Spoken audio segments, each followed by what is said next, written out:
بسم اللہ جی۔ اعوذ باللہ من الشیطان الرجیم، بسم اللہ الرحمن الرحیم۔ تو انشاءاللہ آج جن آیات کا مطالعہ کریں گے وہ فتح مکہ سے قبل اور فتح مکہ کے بعد جو نازل ہوئی ہیں، اور ان میں اللہ سبحانہ و تعالیٰ نے تاریخی طور پر بھی اور دوسرے احکامات نازل فرمائے ہیں۔ تو اس سے پہلے کہ ہم ان آیات پر جائیں، تھوڑا سا بیک گراؤنڈ جو ہے وہ ذہن میں لانا ضروری ہے، اور اس کے لیے میں نے ایک یہاں ٹیبل بنائی ہے جس کا ایک پورشن میں ایکسپلین کر دیتا ہوں تھوڑا سا، تاکہ ہمیں سمجھنے میں آسانی ہو۔ تو حضور اقدس صلی اللہ علیہ وسلم نے مکے سے مدینہ ہجرت فرمائی، اور 2 سال ہی کے اندر پہلی لائن جو ہے بدر کا واقعہ ہوا 2 ہجری میں، اور یہ بدر جو ہے یہ تقریباً 80 میل ساحل سمندر کی طرف ریگستانی علاقہ ہے، اور یہاں پر مکہ کی ایک فوج سے جو 1000 افراد پر مشتمل تھی اور 300 مسلم تھے، وہاں مقابلہ ہوا، اور اس میں اللہ سبحانہ و تعالیٰ نے مسلمانوں کو فتح عطا فرمائی۔ اس کے بعد اگلے ہی سال مکہ کے جو مشرکین تھے وہ اور کچھ دوسرے قبائل کے ساتھ انہوں نے مل کے مدینے پہ حملہ کیا، اور یہ جنگ احد کہلاتی ہے 3 ہجری میں۔ اس میں 700 مسلمان تھے اور 3000 مکہ سے آئے ہوئے لوگ تھے۔ جنگ احد ہوئی پہاڑ کے قریب، اور وہاں شروع میں مسلمانوں کو فتح ہو رہی تھی، اس کے بعد انہیں شکست ہوئی، تو لیکن اس کے باوجود وہ لوگ واپس چلے گئے۔ اس کے بعد الاحزاب کا واقعہ ہوا ہے، یہ 5ویں ہجری میں مدینے کا گھیراؤ کیا گیا، اور کئی قبائل اس میں شامل تھے، مکہ سے آئے ہوئی فوجیں بھی تھیں جو تقریباً 10,000 کے قریب تھے۔ مسلمان صرف 3000 تھے۔ جنگ خندق ہوئی ہے، خندق کھودی گئی ہے یہاں پر، اور کافی عرصے جو ہے وہ پڑاؤ رہا فوجوں کا، لیکن پھر اللہ تعالیٰ نے اپنی حکمت سے ایک ایسی تیز آندھی بھیجی جس سے کہ ان کی فوجیں جو تھیں وہ منتشر ہو گئیں۔ تو یہ جنگ احزاب ہوئی ہے۔ اچھا، اس کے بعد کا واقعہ جو ہے وہ حضور اقدس صلی اللہ علیہ وسلم اپنے کچھ افراد کے ساتھ، تقریباً 1400 افراد کے ساتھ، حج کا تو موقع نہیں تھا، لیکن عمرے کے ارادے سے مکے کی طرف تشریف لے گئے، اور راستے میں حدیبیہ میں ان کو روکا گیا، اور وہاں پر ایک معاہدہ سائن ہوا جو حدیبیہ کی ٹریٹی کہلاتا ہے، اور آپ بغیر عمرہ کیے ہوئے واپس تشریف لے آئے۔ اچھا، اس کے بعد ایک چھوٹا سا واقعہ ہوا ہے خیبر میں، جو کہ تقریباً 90 میل کے فاصلے پر ہے مدینہ سے نارتھ ویسٹ کی طرف۔ وہاں مسلمانوں میں اور ایک یہودی قبائل میں جنگ ہوئی ہے، اور مسلمان جو ہے ان کو فتح ہو گئی ہے۔ اچھا، تو یہ تقریباً بیک گراؤنڈ ہے۔ اس کے بعد پھر یہ ہوا کہ جو صلح حدیبیہ تھی اس کے نتیجے میں مسلمانوں کو اس وقت جب صلح حدیبیہ ہو رہی تھی تو ایسا لگتا تھا کہ وہ جو ہیں وہ نقصان میں ہیں، اور ان کو شکست اٹھانا پڑ رہی ہے، اور بغیر عمرہ کیے ہوئے واپس آ گئے ہیں۔ لیکن اس کے نتائج کچھ ایسے نکلتے چلے گئے کہ مکے کے اوپر مسلمانوں کا حملہ ہوا ہے، اور اس میں بغیر جنگ کیے ہوئے مسلمانوں کی فتح ہو گئی ہے۔ تو یہ پوائنٹ ہے جہاں پر کہ ہم آج فوکس کریں گے کہ وہ آیات جو اس واقعے سے پہلے نازل ہوئی ہیں اور اس واقعے کے بعد میں نازل ہوئی ہیں، اور اس کے بعد نیچے کے دوسرے معاملات ہیں وہ دوسری تفصیل ہے۔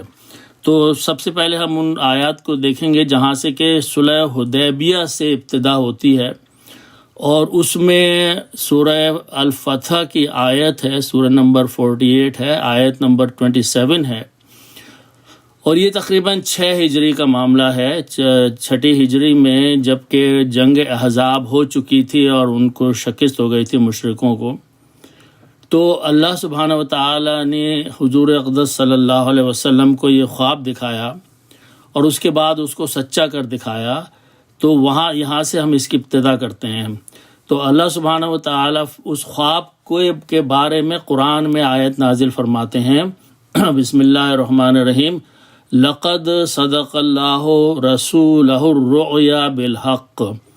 یقیناً اللہ سبحانہ و تعالی نے حضور یعنی اپنے رسول کو جو خواب دکھایا تھا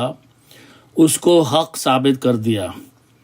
اب وہ خواب کیا تھا؟ لَتَدْخُلَنَّ الْمَسْجِدَ الْحَرَامَ، کہ تم یقیناً داخل ہوگے مسجد حرام میں انشاء اللہ آمنین، اگر اللہ چاہے گا تو امن کے ساتھ۔ یعنی یہ دیکھیے کہ اس وقت چاروں طرف دشمن موجود ہیں، اور مدینہ جو ہے وہ بہت مختصر سا ایریا ہے جہاں مسلمان موجود ہیں، اور دشمنی کہاں تک ہے کہ مکے کے لوگ تو بار بار حملہ کر رہے ہیں۔ تو اس وقت یہ خواب دکھایا گیا ہے حضور اقدس صلی اللہ علیہ وسلم کو کہ تم جاؤ گے مسجد حرام میں، بہت امن سے داخل ہوگے، اور اتنے امن سے کہ محلقین رؤوسکم، تم اپنے سروں کو صاف کرواتے ہوئے، و مقصرین، اور بالوں کو چھوٹا کرواتے ہوئے،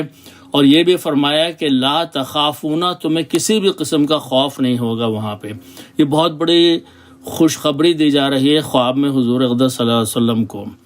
اور یہ وقت یہ ہے کہ ہر طرف سے دشمنی ہو رہی ہے، اس کے باوجود یہ خواب میں یہ خبر دی جا رہی ہے۔ اللہ فرماتے ہیں فَعَلِمَ مَا لَمْ تَعْلَمُوا، اللہ ہے وہ جو جانتا ہے جو کہ تم نہیں جانتے۔ فَجَعَلَ مِن دُونِ ذَلِكَ فَتْحًا قَرِيبًا، اور اس نے قریب میں ہی تمہیں کچھ فتوحات عطا کی ہیں۔ یہ جنگ احزاب کی طرف اشارہ ہے، اور یہ جنگ بدر میں بھی ہو سکتا ہے۔ اور پھر اللہ سبحانہ وتعالیٰ نے مسلمانوں کو اور حضور صلی اللہ علیہ وسلم کو ایک جنرل سا اصول بتا دیا اگلی آیت میں، جو الفتح کی آیت نمبر 3 ہے، جس میں اللہ فرما رہے ہیں کہ اللہ نے یہ اپنے لیے یہ نظام قائم کر لیا ہے کہ وہ پہلے اور اب بھی اور بعد میں بھی جتنے بھی واقعات ہوں گے، وَيَنْصُرَكَ اللَّهُ نَصْرًا عَزِيزًا، اللہ سبحانہ و تعالیٰ تمہیں بڑی زبردست فتوحات عطا فرمائے گا اپنی طرف سے۔ اچھا، پھر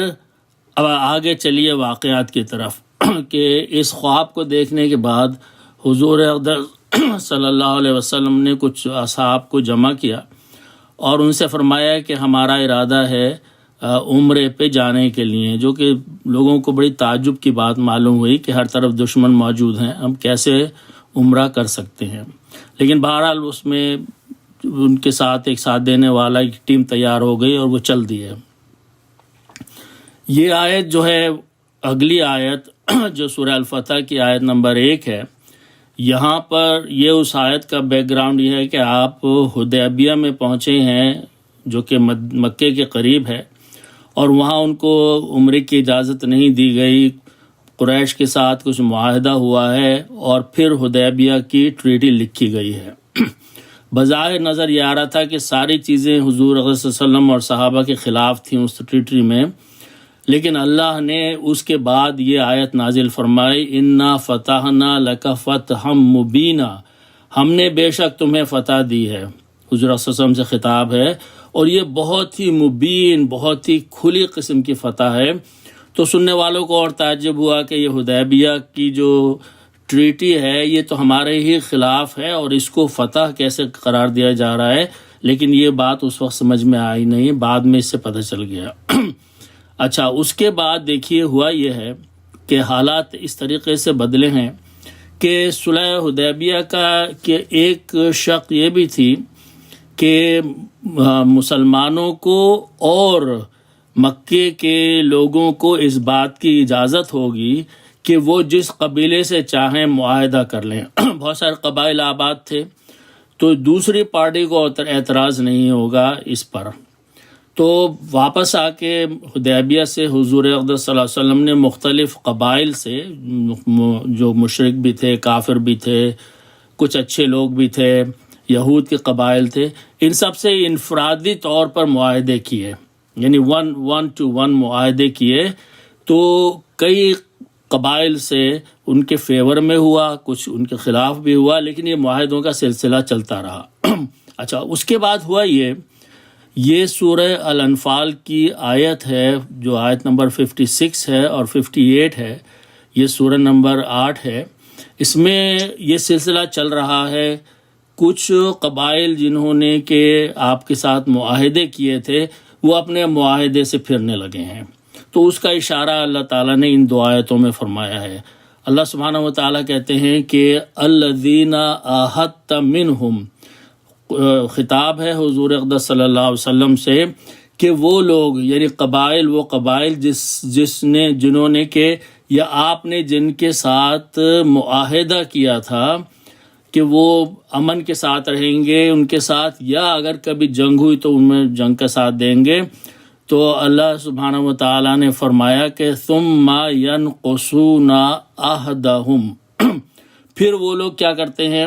اپنے عہد کو، یعنی جو معاہدہ ہے وہ قبائل کچھ ایسے بھی تھے اس کو توڑ ڈالتے ہیں۔ یہ ینقصون نقصان سے ہے، اس کا مطلب ہے توڑ دینا۔ فی کل مرتن، ہر دفعہ جب بھی ان سے کوئی معاہدہ ہوتا ہے، کچھ قبائل ایسے ہیں کہ وہ اس کی خلاف ورزی کرتے ہیں۔ وہم لا یتقون، اور وہ اللہ سے ڈرتے نہیں ہیں کہ کس طریقے سے رسول کے ساتھ معاہدہ کرتے ہیں اور پھر اس کے پیچھے ہو جاتے ہیں۔ تو ایک یہ سلسلہ چل رہا ہے ابھی یہ واقعہ ہو رہا ہے صلح حدیبیہ کے بعد، یہ اس قسم کے واقعات پیش آ رہے ہیں۔ اللہ سبحانہ و تعالیٰ ایسے لوگوں کے بارے میں حضور اقدس صلی اللہ علیہ وسلم کو ہدایت دیتے ہیں کہ وَإِمَّا تَخَافَنَّ مِن قَوْمٍ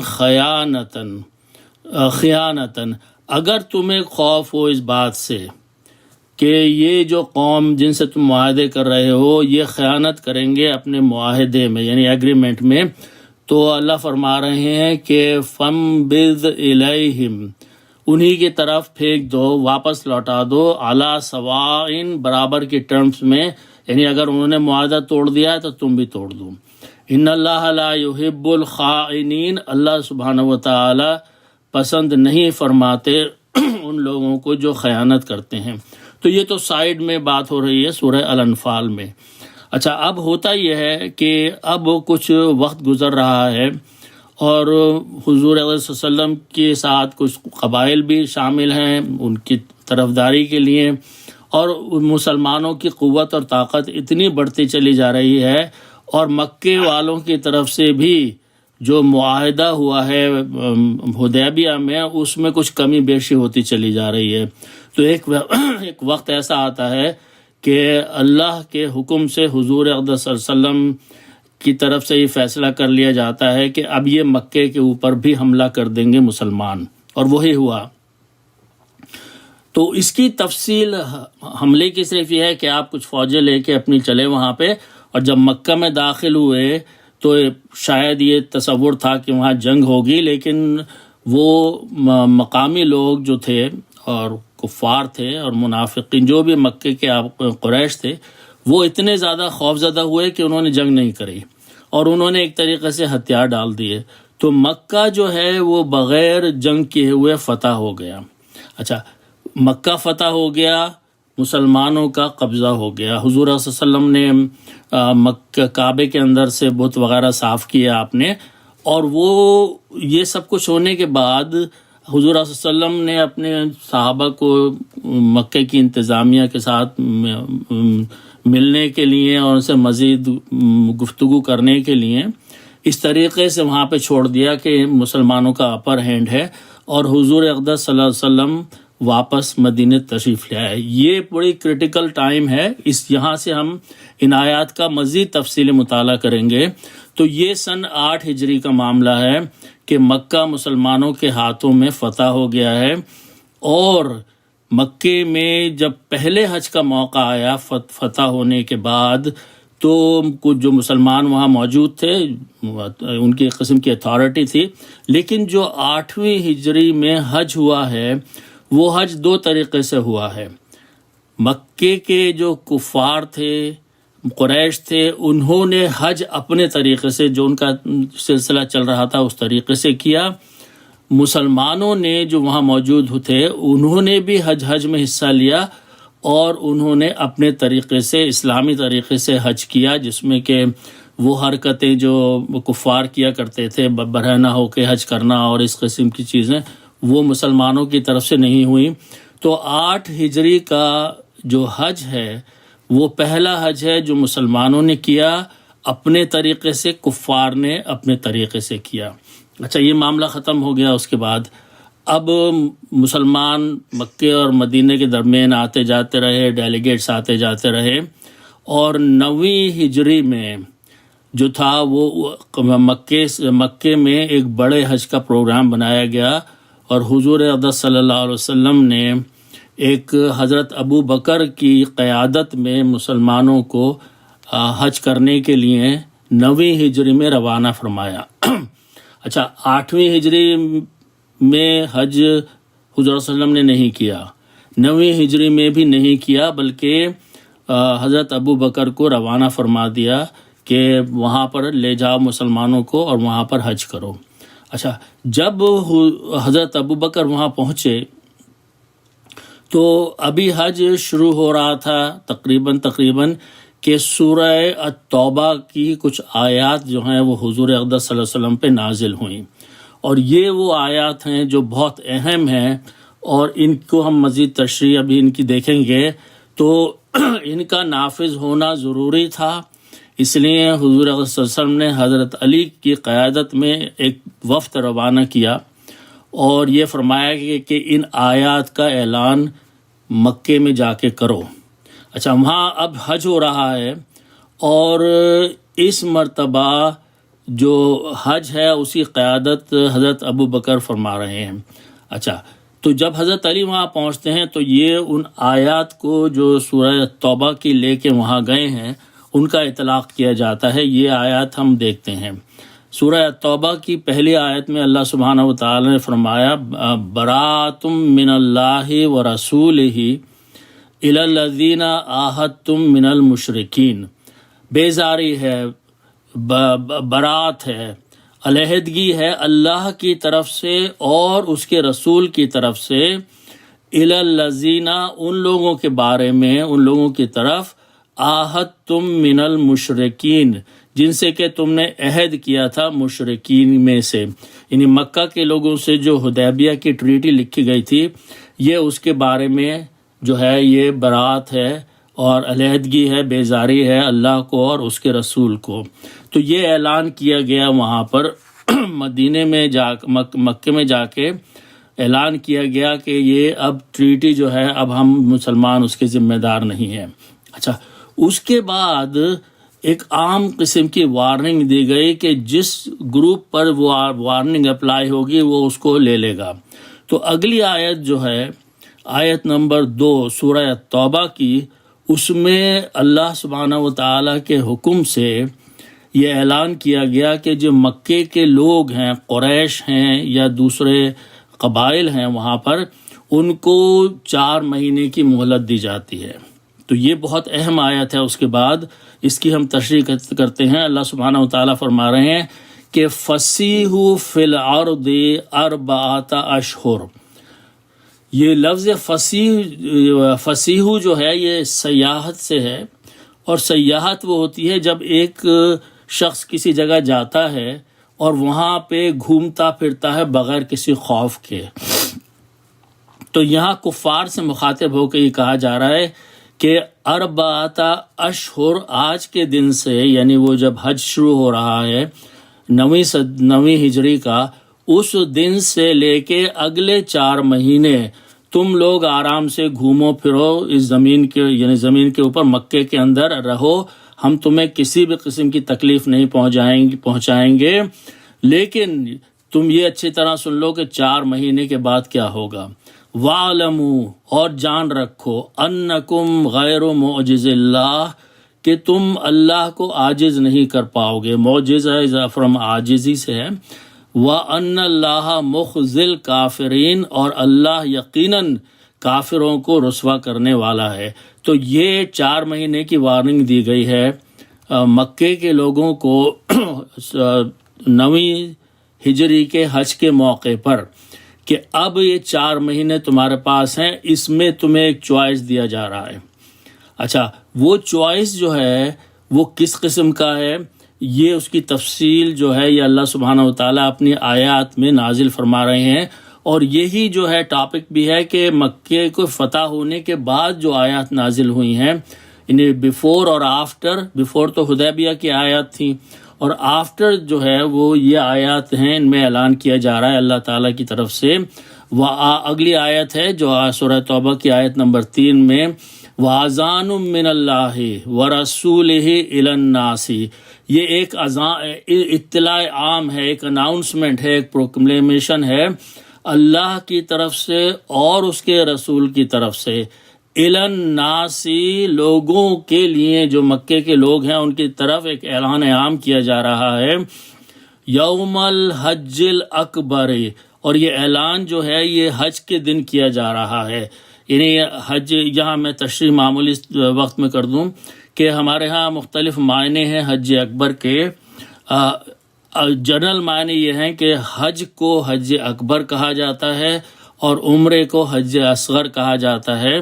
اس کے علاوہ بھی کچھ اور معنی ہیں۔ ایک معنی یہ بھی ہے کہ حج اکبر وہ حج تھا جس میں کہ حضور اقدس صلی اللہ علیہ وسلم خود شریک ہوئے تھے۔ بعض لوگ یہ بھی کہتے ہیں کہ جمعے کے دن جو ہوتا ہے وہ حج اکبر ہوتا ہے، اس میں واللہ عالم کوئی حقیقت ہے یا نہیں،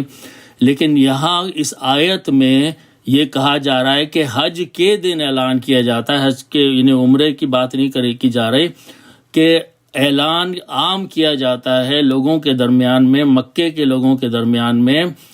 کیا اعلان کیا جاتا ہے؟ ان اللہ بریء من المشرکین، کہ اللہ آج کے دن مشرکین سے بری الذمہ ہے۔ اب وہ اپنی ذمہ داری پہ جو کچھ بھی کریں اللہ ان کی طرف سے بری ہو چکا ہے، وَرَسُولُهُ، اور اس کا رسول بھی۔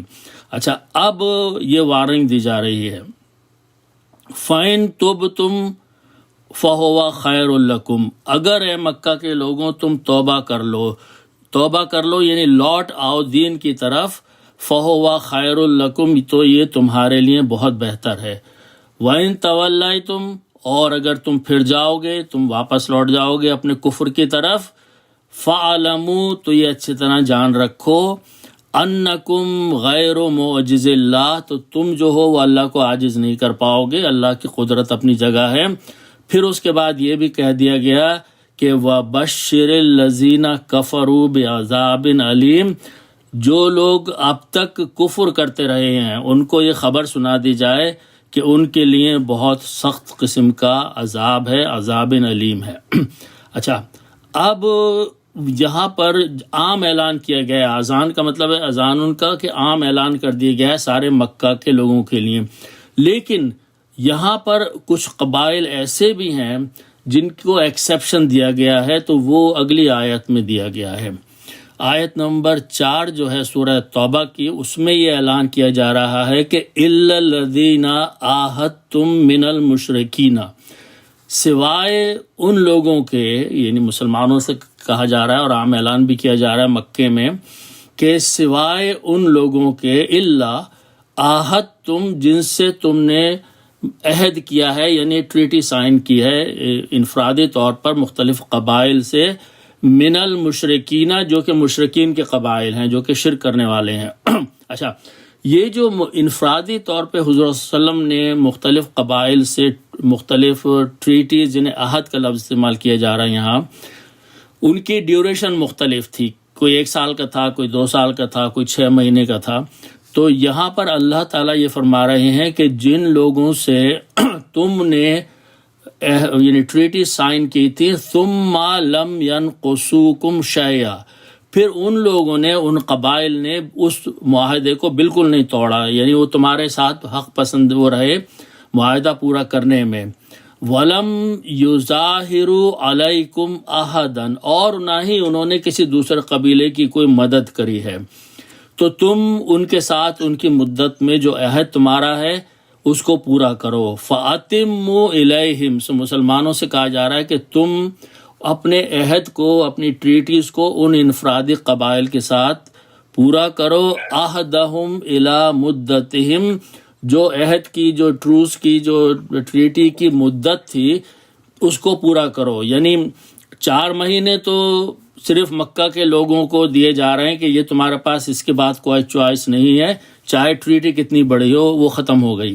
دوسرے قبائل سے جو مختلف معاہدے ہوئے ہیں وہ اللہ تعالیٰ فرما رہے ہیں مسلمانوں سے کہ ان کے معاہدوں کو پورا کرو، اگر 1 سال کا ہے تو اس 1 سال کو پورا کر لو، اگر چند مہینے باقی ہیں تو اس کو پورا کر لو، اس لیے کہ یہ وہ قبائل ہیں جنہوں نے اپنی طرف سے کوئی ٹریٹی کو توڑنے کی کوشش نہیں کی ہے، اور نہ ہی کسی دوسرے قبیلے کے ساتھ مدد کی ہے کسی ان کی، تو تم بھی ان کے ساتھ عمدگی کا سلوک رکھو. یہ ان کو ایکسیپشن دے دیا گیا. اچھا، اس کے بعد سورہ توبہ کی آیت نمبر 5 میں پھر ہم چلتے ہیں کہ اللہ سبحانہ و تعالی نے کی طرف سے یہ اعلان عام مکے کے لوگوں کو کر دیا گیا کہ 4 مہینے کا تمہیں ٹائم دیا جا رہا ہے. تو اگلی آیت یہ کہتی ہے، آیت نمبر 5، فَإِذَا انسَلَخَ الْأَشْهُرُ الْحُرُمُ، جب یہ مہینے یعنی یہ 4 مہینے جو ہیں ان کو اشہر الحرم کہا گیا ہے یہاں پہ، یعنی جو ان کا ٹائم دیا گیا ہے، ان کو حرمت قرار دیا ہے، یعنی ہم اس میں تمہیں نقصان نہیں پہنچائیں گے. جب وہ 4 مہینے گزر جائیں تو مسلمانوں کو حکم دیا جا رہا ہے، مکے میں جو اتھارٹیز ہیں، جو مسلمان ہیں، فَاقْتُلُوا الْمُشْرِكِينَ حَيْثُ وَجَدتُّمُوهُمْ، تو مشرکین کو تم قتل کر ڈالو، ان کے ساتھ جنگ کرو جہاں پر بھی تم انہیں پاؤ، یعنی مکے کے اندر جہاں بھی اب تمہارے مشرکین ہاتھ لگ جائیں تو تم ان کو زندہ نہیں چھوڑو کہ انہوں نے مستقل تمہارے ساتھ دشمنی کی ہے. وَخُذُوهُمْ وَاحْصُرُوهُمْ، اور پکڑ لو ان کو اور ان کا احصار کر لو، یعنی ان کو گھیر لو. وَاقْعُدُوا لَهُمْ كُلَّ مَرْصِدٍ، اور بیٹھو ان کی طاق میں ہر جگہ بیٹھنے کی، ان کی گھات میں. اچھا، یہ معاملہ ہوگا اگر فَإِن تَابُوا، پس اگر وہ توبہ کر لیں، وہ لوٹ آئیں، وَأَقَامُوا الصَّلَاةَ، اور نماز کو قائم کریں، وَآتُوا الزَّكَاةَ، اور زکوٰۃ دیں، فَخَلُّوا سَبِيلَهُمْ، تو پھر ان کی راہ چھوڑ دو، ان کو پھر اپنی عبادت صحیح طریقے سے کرنے دو. ان اللہ غفور الرحیم، اللہ یقیناً بخشنے والا اور رحم کرنے والا ہے. تو یہاں پر اعلان عام کر دیا گیا کہ تمہارے پاس 4 مہینے ہیں مکہ کے لوگوں، مکہ کے مشرک لوگوں، تمہارے پاس چوائس یہ ہے کہ لڑ لو یا چھوڑ کے چلے جاؤ یہاں سے، یا جو ہے اسلام قبول کر لو اور عام مسلمانوں کی طرح سے وہاں پر رہنے لگو. اچھا، اس کے بعد ایک اور چیز بتائی گئی کہ انفرادی اور اجتماعی طور پر تو مکے کے لوگ جو بھی اس اعلان عام کا جواب دیں گے، لیکن اگر مشرکین میں سے کوئی شخص تمہارے پاس آئے اور وہ مجبور ہو اپنے قبیلے کی وجہ سے، لیکن وہ چاہتا بھی یہی ہے کہ وہ تمہارے ساتھ شامل ہو یا توبہ کر لے، تو اس کے بارے میں اللہ سبحانہ و تعالیٰ اس اگلی آیت نمبر 6 میں فرما رہے ہیں، وَإِنْ أَحَدٌ مِّنَ الْمُشْرِكِينَ اسْتَجَارَكَ، اگر مشرکین میں سے کوئی شخص تمہارے پاس آئے اور وہ تم سے پناہ مانگے، تو حکم دیا جا رہا ہے مسلمانوں کو، فَأَجِرْهُ، تو اس کو تم پناہ میں پناہ میں لے لو، اس کو اپنے ساتھ لگا لو، حتیٰ یسمع کلام اللہ، یہاں تک کہ وہ اللہ کا کلام یعنی قرآن سن لے. اس کو اپنی حفاظت میں لو، اس کو قرآن سناؤ. اس کے بعد جب وہ کہے ثم ابلغہ مامنا، اور وہ جب وہاں سے جانا چاہے تو اس کو وہاں پر پہنچا دو جہاں پہ کہ وہ امن کے ساتھ پہنچنا چاہ رہا ہے. ذالک بانہم قوم لا یعلمون، یہ اس لیے ہے کہ تم نہیں جانتے کہ یہ لوگ کیا کر رہے ہیں، ان کے پاس علم نہیں ہے، تو ان کے ساتھ یہ رعایت کرو.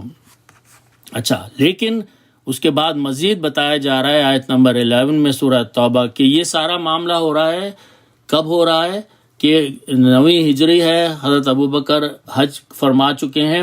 اور مسلمانوں کا اقتدار حاصل ہو چکا ہے، اتھارٹی حاصل ہو گئی ہے مکے کے اندر، اور اب معاملات مشرکین کے ساتھ کس طریقے سے ہو رہے ہیں، مختلف طریقوں سے مختلف لوگوں کے ساتھ. یہاں کہا جا رہا ہے آیت نمبر 11 میں کہ فَإِن تَابُوا وَأَقَامُوا الصَّلَاةَ، پس اگر یہ توبہ کر لیں، لوٹ آئیں، وَأَقَامُوا الصَّلَاةَ، نماز قائم کریں،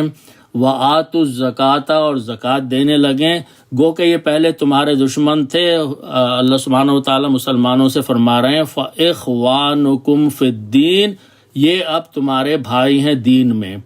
وَنُفَصِّلُ الْآيَاتِ لِقَوْمٍ يَعْلَمُونَ، اور ہم تفصیل سے ان آیات جو ہیں نازل فرماتے ہیں، بتاتے ہیں جو لوگ جانتے ہیں اس بات کو. اچھا، اب یہ کہا جا رہا ہے اگلی آیت میں، اب تک معاملہ یہ ہے کہ انتظامیہ جو ہے وہ ابھی تک مکے کے لوگوں میں قریش کے ہاتھ میں ہے، یعنی کعبے کی ساری انتظامیہ، سارے معاملات جو باہر سے دوسرے وہ آتے ہیں لوگ اونٹوں پر حج کرنے کے لیے، ان کے بارے میں انتظامات اور دوسری چیزیں مینٹیننس وغیرہ جو کعبے کی ہے، اس کی چابیاں، یہ اب تک سب جو ہے وہ کفار کے اور مشرکین کے اور قریش کے ہاتھوں میں ہیں۔ آیت نمبر اگلی 2 آیتوں میں 17 سے 19 تک وہ اتھارٹی ان سے واپس لی جا رہی ہے، ان سے مسجد کی اور کعبے کی انتظامیہ کے معاملات ان کے ہاتھ سے واپس لیے جا رہے ہیں، اس کے بارے میں یہ آیت نازل ہوئی ہیں۔ ما کان للمشرکین، اللہ سبحانہ و تعالیٰ فرما رہے ہیں کہ مشرکین کے لیے یہ کام اب نہیں ہے ان یعمروا مساجد اللہ،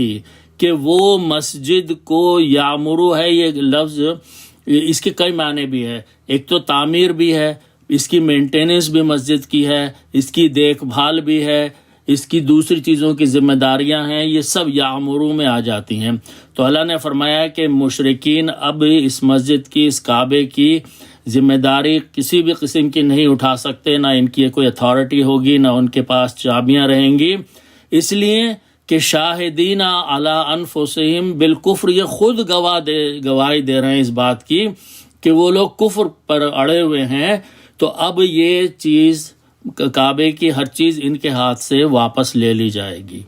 اولئک حبطت اعمالہم، یہ وہ لوگ ہیں جن کے اعمال جو ہے وہ ضائع ہو گئے، وفی النار ہم خالدون، اور آگ میں یہ رہنے والے ہیں۔ اب اگلی آیت میں اللہ سبحانہ و تعالیٰ فرماتے ہیں کہ مسجد کی ذمہ داری جو ہے خاص طور پہ کعبے کی اور ساری مساجد کی کن لوگوں کے ہاتھ میں ہونا چاہیے؟ انما یعمر مساجد اللہ، مساجد کو وہی آباد کرتے ہیں، وہی اس کی دیکھ بھال کرتے ہیں، وہی ذمہ داری اٹھاتے ہیں، من آمن باللہ، جو اللہ کے اوپر ایمان لاتے ہیں، والیوم الآخر، اور آخرت کے دن پر ایمان رکھتے ہیں، واقام الصلاۃ، اور نماز قائم کرتے ہیں، وآت الزکاۃ، اور زکوٰۃ دیتے ہیں، ولم یخش الا اللہ، اور کسی سے نہیں ڈرتے سوائے اللہ سبحانہ و تعالیٰ کے، فعسیٰ اولئک ان یکونوا من المہتدین، یہی لوگ ہیں جو کہ امید کی جاتی ہے کہ ہدایت پانے والوں میں ہوں گے۔ اچھا، اس کے بعد اللہ سبحانہ و تعالیٰ مزید فرماتے ہیں کفار اور مشرکین کی طرف اشارہ کر کے کہ تم اب یہ سوچو کہ اجعلتم سقایت الحاج و عمارت المسجد الحرام، تم نے کیا یہ بنا رکھا ہے کہ بس حاجیوں کو پانی پلا دیا، مسجد کی، کعبے کی صفائی کر دی، اس کی دیکھ بھال کر لی، یہ تمہارا عمل کیا برابر ہو سکتا ہے کمن آمنا، اس شخص کے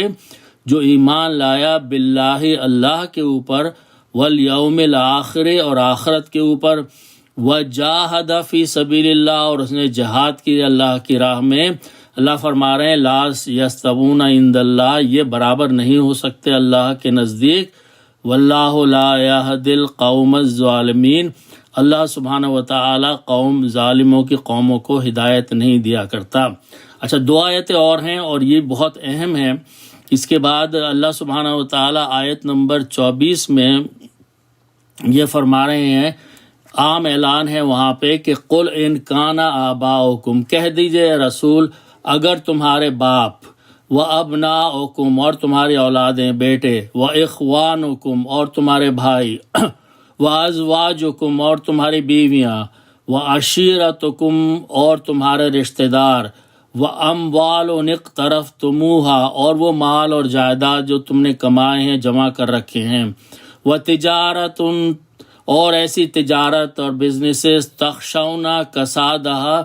جن کے بارے میں تمہیں ہمیشہ فکر رہتی ہے کہ اس میں نقصان نہ ہو جائے، ومساکن ترضونہا، اور وہ جگہیں رہنے کی جو تمہیں بہت پسند ہیں۔ یہ سارا یہ ان لوگوں سے خطاب کیا جا رہا ہے جو کہ پریفر کرتے ہیں اسلام اور دین کے معاملے میں دوسری چیزوں کو۔ احب الیکم من اللہ، تمہیں زیادہ محبوب ہیں یہ 4 چیزیں اللہ کے مقابلے میں، ورسولہ، اور اس کے رسول کے مقابلے میں،